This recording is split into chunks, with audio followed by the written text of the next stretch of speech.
that he had the email in front of him as soon as I sent it to him. I was like, you got the email pulled up? Oh, one of the great things I said, which wasn't true.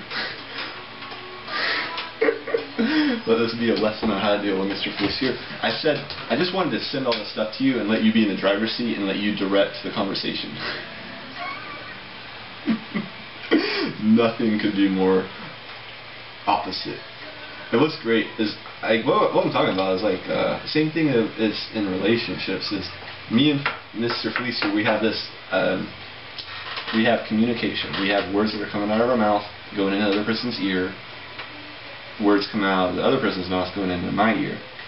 That's the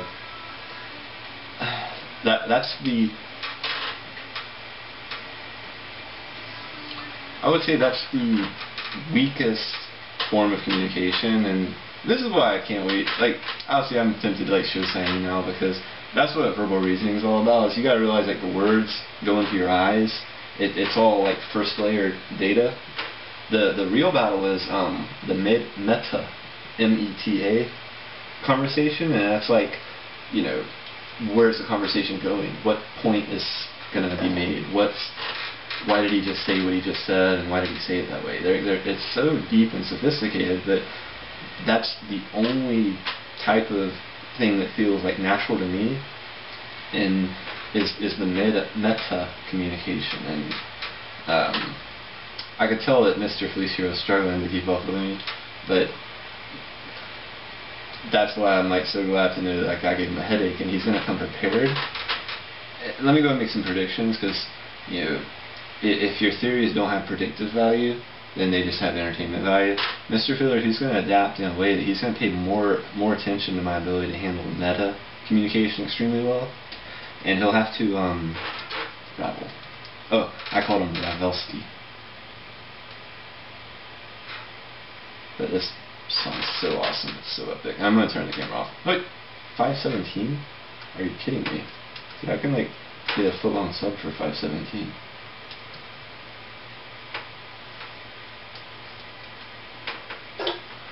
The funniest awkward part of the phone was like getting another beer and saying I'm on the phone, and he's like, you're not going to piss, or no, like say to like, well, maybe I'll just wrap up our phone call 5 minutes early. But yeah, all my manners and stuff that I gave him were all feigned. I never once for a second had any emotion which reflected my first level communication. Like, it was all coming from the meta. And what's great is you have to you can't just sacrifice the first level of communication and just go for all meta, because you can't do it that way. That's just not the way it works. Like if you stumble in the first layer of communication, in other words, you gotta be flawless to like. You can never make mistakes in first level if you're gonna like start going for meta, and then so what I'm saying is like all my stuff on the stuff that's in the video you're watching, like the conversation, the words that were exchanged, that was all first level. You never knew what was going on up here. And what I'm trying to say is like I knew all along what was going on up here, and I might not even have known what was going on, like, you know, out of my mouth, but I think it was awesome. Like today's phone call was like, it was fun. Like I enjoyed it. And guess what else? He was playing the not the emotional thing, but he was reciprocating my not necessarily bad, but kind of lackadaisical about in other words, I was engaging him with like me being humble and knowing less about the law, and he was kind of like responding. Like if you think of if you think about like not necessarily intimacy, but if you think about PUA, pickup artist stuff, I got him on the level to where he was with me. Like me and him were mingling. Like, you know, we just dropped our guard. Like, all right, we're in this conversation, and we didn't like step back and have any weird moments. Except for the part where I said I needed to go get another beer, but I See, that's the best example of like the meta stuff. Okay, I'm not gonna ramble, so I've got 13 minutes left. Anything else I can say about Mr. Policier? Let's go over criticisms. First of all, he called right on time.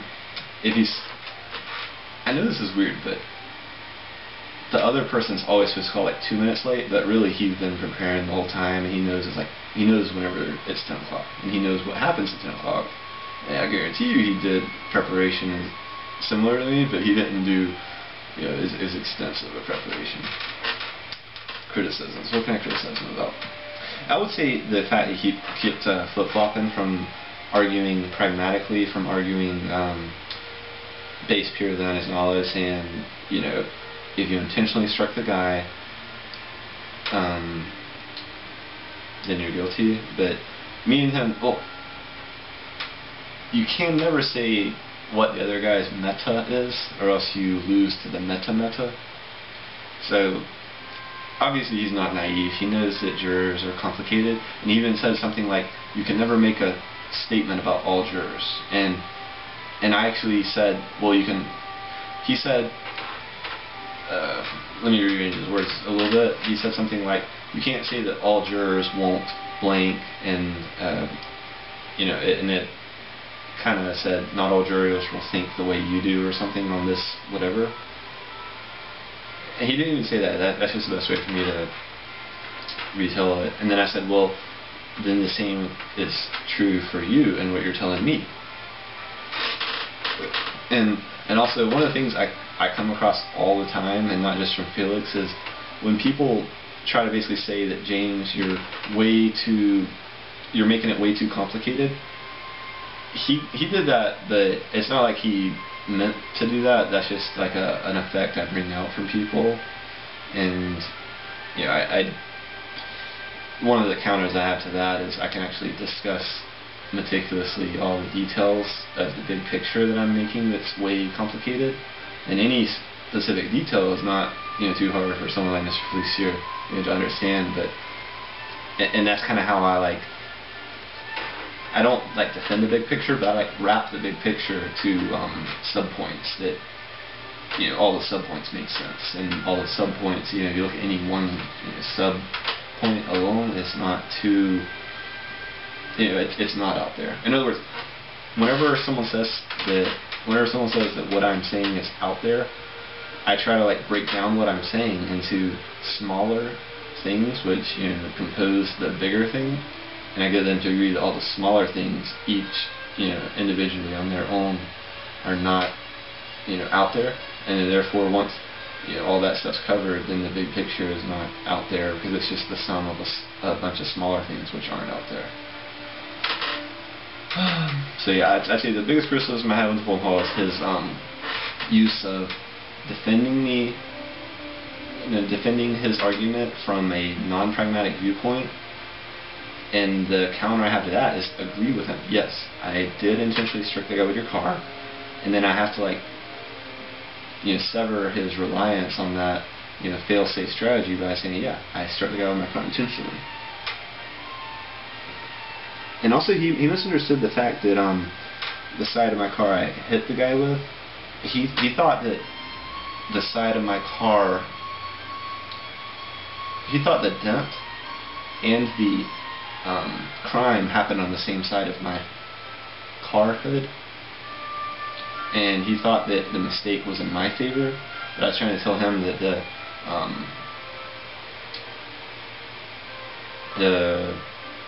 and also, here's a huge criticism. You're saying that you're not sure what happened. You say you're not sure.